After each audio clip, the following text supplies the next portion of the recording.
ពាក្យពិតប្រៀបដូចជាកាហ្វេអញ្ចឹងវាល្វីងមិនតិចមែនតែវាធ្វើឲ្យយើងស្វាងបានចាស់គាត់ផ្ដាំយើងថាកុំលងនឹងសម្ដី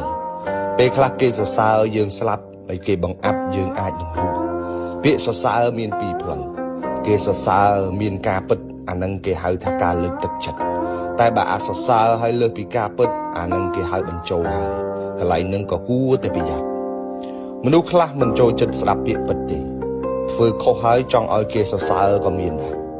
គេនិយាយត្រង់ខឹងគេប្រាប់ពីចំណុចខ្វះខាតខឹងគេចោទគេថាប្រកែចាប់កំហុសអីចឹងទៅហើយពេលដែលយើងប្រកាន់អាគំនិតនឹងកាន់តែយូរទៅមនុស្សនៅជុំវិញខ្លួនយើងគេឡើងហ៊ាននិយាយការពិតហើយអញ្ចឹងយូរទៅមនុស្សជុំវិញខ្លួនយើងសិតតែជាមនុស្សคล้ายនិយាយលើកជើងនិយាយបញ្ចោអីចឹងទៅរហូតដល់ថ្ងៃមួយយើងជួបគ្រោះដោយមិនដឹងខ្លួនដោយសារតែអាពាក្យសរសើរខ្វះការពិតហ្នឹងឯងសុភាសិតអឺរ៉ុបមួយគេនិយាយថាថ្ងៃដែលយើងព្រមទទួលយកការពិតជាថ្ងៃដែលយើងចាប់ផ្ដើមផ្លាស់ប្ដូរនិងអភិវឌ្ឍខ្លួនឯងបើយើងមិនទទួលការពិតទេយើងរកចំណុចខ្វះខាតរបស់ខ្លួនឯងមិនឃើញទេ